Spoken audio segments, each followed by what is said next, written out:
नमस्ते दोस्तों, के बायोलॉजी क्लासेस में आप लोग का स्वागत है। दोस्तों, वीडियो को लाइक और शेयर ज़रूर करें और जो दोस्त नया है वो सब्सक्राइब कर दे। बेल आइकन को ज़रूर प्रेस करें दोस्तों, ताकि अगला वाला वीडियो का नोटिफिकेशन आपको मिल सके। दोस्तों, आज बहुत ही महत्वपूर्ण क्वेश्चन लेकर आया हूँ छत्तीसगढ़ शिक्षक पात्रता परीक्षा 2020 के लिए। विज्ञान संबंधित बहुत ही महत्वपूर्ण क्वेश्चन है दोस्तों, जिसका 3 भाग में बना ही चुका हूँ। ये चौथा भाग है, तो देखना न भूलें, एंड तक देखिए, बहुत ही इम्पोर्टेंट क्वेश्चन है। चलिए, छत्तीसगढ़ शिक्षक पात्रता परीक्षा 2020 सीजी टेट विज्ञान संबंधित महत्वपूर्ण प्रश्न। चलिए क्वेश्चन स्टार्ट करते हैं।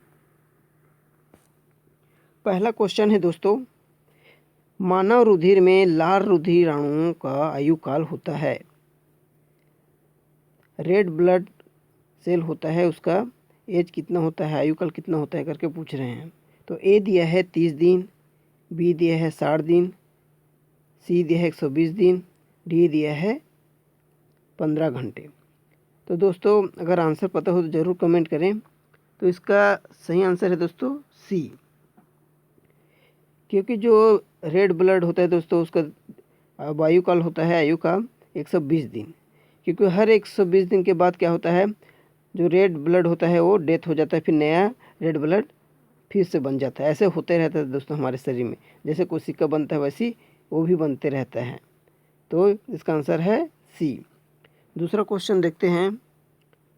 मानव शरीर का सामान्य तापमान होता है 90 फ़ारेनहाइट, बी दिया है 98 फ़ारेनहाइट, सी दिया है 98.4 फ़ारेनहाइट, डी दिया है 96.4 फ़ारेनहाइट। तो दोस्तों, आंसर पता हो तो ज़रूर कमेंट करें। अगर हम लोग सेल्सियस में देखें दोस्तों, तो मनुष्यों में 37 सेल्सियस तापमान होता है। अगर इसको हम लोग फ़ारेनहाइट में कन्वर्ट करें दोस्तों, तो इसका आंसर निकल जाएगा। तो इसका आंसर है सी, 98.4 फ़ारेनहाइट दोस्तों। चलिए अगला क्वेश्चन देखते हैं दोस्तों। तीसरा क्वेश्चन है, वैज्ञानिक जिसे आनुवंशिकी का जन्मदाता कहा जाता है। ए दिया है लैमार्क, बी दिया है चार्ल्स डार्विन, सी दिया है ह्यूगो डीविज, डी दिया है मेंडल। तो आपको आंसर पता हो तो ज़रूर कमेंट करें दोस्तों। अगर हम लोग लैमार्क को देखें दोस्तों, तो लैमार्क है, उन्होंने क्या किया था, उपार्जित लक्षणों का अध्ययन किया था। उन्होंने दिया था उपार्जित लक्षणों की वंशानुगति का सिद्धांत दिया था दोस्तों, ठीक है, जिसमें उन्होंने बताया था कि जो वातावरण का सीधा प्रभाव किसमें पड़ता है, जीवों में पड़ता है बोला था दोस्तों। और बोला था कि अंगों के कम या अधिक प्रयोग से उसका भी प्रभाव पड़ता है। जो अंग अधिक उपयोग किए जाते हैं वो अधिक विकसित होता है, और जो नहीं किए जाते वो लुप्त हो जाते हैं, ऐसा करके दोस्तों। जैसे जिराफ को उदाहरण देकर उन्होंने बताया था। और एक दिया था उपार्जित लक्षणों का वंशानुगति। तो इस प्रकार से लैमार्क ने दिया था, तो इसका आंसर तो ये नहीं हो सकता। उसके बाद चार्ल्स डार्विन को देखें दोस्तों, तो जो डार्विन थे उन्होंने भी उसको बोलते हैं प्रकृतिकरणवाद, जिन्होंने बोला था कि जो जीव होता है वो अपने पूर्वज से निर्मित होता है दोस्तों। तो ये भी इसका आंसर नहीं हो सकता। सी दिया है ह्यूगो डीविज। तो ह्यूगो डीविज जो है दोस्तों, उन्होंने क्या म्यूटेशन संबंधित सिद्धांत दिए थे। तो ये भी इसका आंसर नहीं है। इसका आंसर है मेंडल दोस्तों। मेंडल ने आनुवंशिकी का जन्मदाता बोले जाते हैं, क्योंकि जो मेंडल है वो आनुवंशिक में मटर में बहुत ही प्रयोग किए थे, आप लोग जानते ही होंगे, 7 गुणों वाले मटर में। तो इसका आंसर है डी। चलिए चौथा क्वेश्चन देखते हैं। ऑर्निथोलॉजी विज्ञान है। ए दिया है कृमियों का, बी दिया है जीवाश्मों का, सी दिया है कीट पतंगों का, डी दिया है पक्षियों का। अगर आंसर पता हो तो ज़रूर कमेंट करें दोस्तों। तो ए कृमियों का दिया है दोस्तों। तो ऑर्निथोलॉजी कृमियों का नहीं होता दोस्तों। कृमि का जो होता है उसको बोलते हैं हेलमिन्थोलॉजी दोस्तों। बी दिया है जीवाश्मों का। तो जीवाश्मों का भी ऑर्निथोलॉजी नहीं है दोस्तों। जीवाश्म का बोलते हैं प्लेंटोलॉजी दोस्तों। तो ये भी इसका आंसर नहीं है। कीट पतंगों का दिया है सी दोस्तों। तो कीट पतंगों का जो होता है उसको बोलते हैं एंटोमोलॉजी, तो ये भी इसका आंसर नहीं है।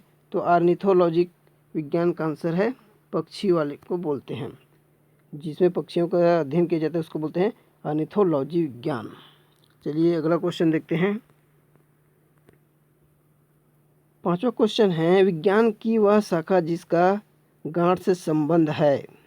ए दिया है कार्सिनोलॉजी, बी दिया है सेरोलॉजी, सी दिया है ओंकोलॉजी, डी दिया है क्रोनोलॉजी। तो विज्ञान की वह शाखा जिसमें गांठ से संबंधित है बोल रहे हैं दोस्तों। तो जो गांठ होता है वो एक कैंसर से संबंधित है दोस्तों। जैसे कैंसर का फॉर्मेशन होता है हमारे बॉडी में, किसी भी ह्यूमन बॉडी में, तो उसका आंसर है सी, ओंकोलॉजी। ओंकोलॉजी में गांठ संबंधित कैंसर कारक जो विकसित हो जाते हैं बॉडी में पोर्शन, उसका अध्ययन किया जाता है। चलिए 6वां क्वेश्चन देखते हैं। जीवों के लिए कोशिका सिद्धांत प्रतिपादित किया था। ए दिया है पुरकिंजे और वान मोल ने, बी दिया है स्लाइडन और स्वान, सी दिया है कैरोलस लिनियस ने, और डी दिया है फिलिप्स डुजार्डिन ने।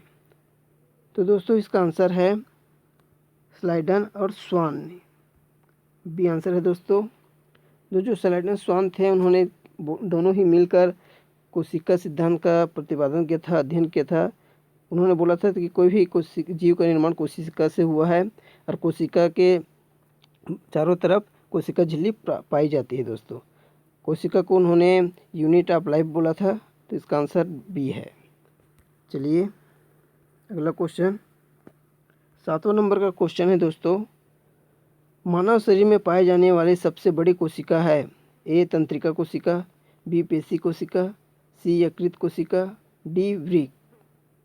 तो दोस्तों जो नर्वस सेल होता है वो ए दिया है, बी दिया है पेशी कोशिका दिया है, सी दिया है यकृत दिया है, डी दिया है किडनी वृक्क दोस्तों। तो जो मानव शरीर में सबसे बड़ी कोशिका होती है दोस्तों, उसका आंसर है ये ए है दोस्तों, तंत्रिका कोशिका, नर्वस सेल। कई लोग सोच रहे होंगे कि यकृत हो सकता है ऐसा करके, तो यकृत कोशिका नहीं है दोस्तों, क्या है, ग्रंथि है एक। ह्यूमन शरीर में, जो मानव शरीर में सबसे बड़ी ग्रंथि हो यकृत है, लेकिन इसमें पूछ रहे हैं कोशिका। तो कोशिका सबसे बड़ी होती है हमारे शरीर में तंत्रिका तंत्र की दोस्तों, तो उसका आंसर है ए।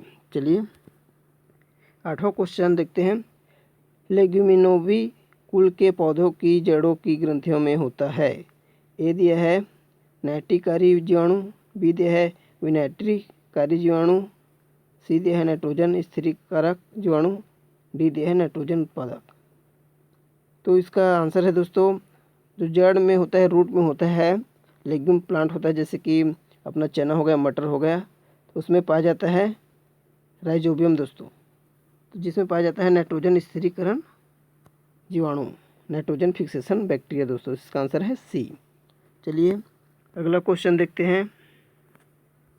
9वां नंबर का क्वेश्चन है, वृद्धि रोधक पादप हार्मोन्स है।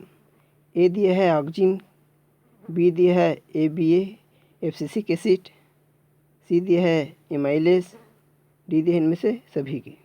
तो वृद्धि रोधक पादप हार्मोन्स है, बोल ऑक्जिन तो हमेशा ग्रोथ कराता है दोस्तों अपर पार्ट को, तो इसका आंसर है बी एब्सिसिक एसिड।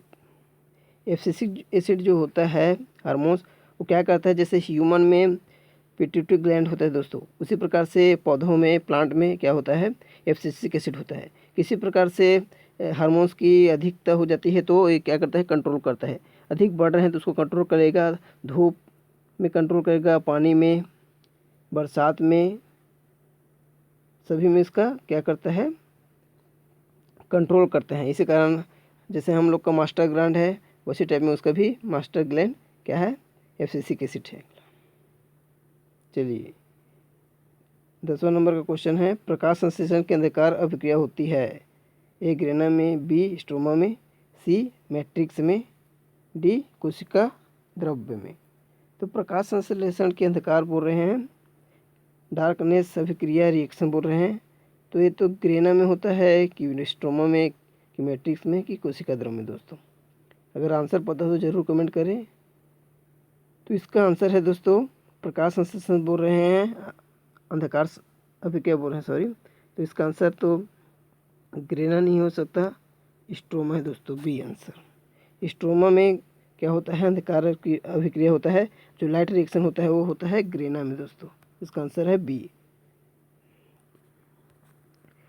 दोस्तों 10 क्वेश्चन हो गए, बहुत ही महत्वपूर्ण क्वेश्चन था। कैसा लगा वीडियो, जरूर लाइक और शेयर करें। थैंक यू दोस्तों, धन्यवाद।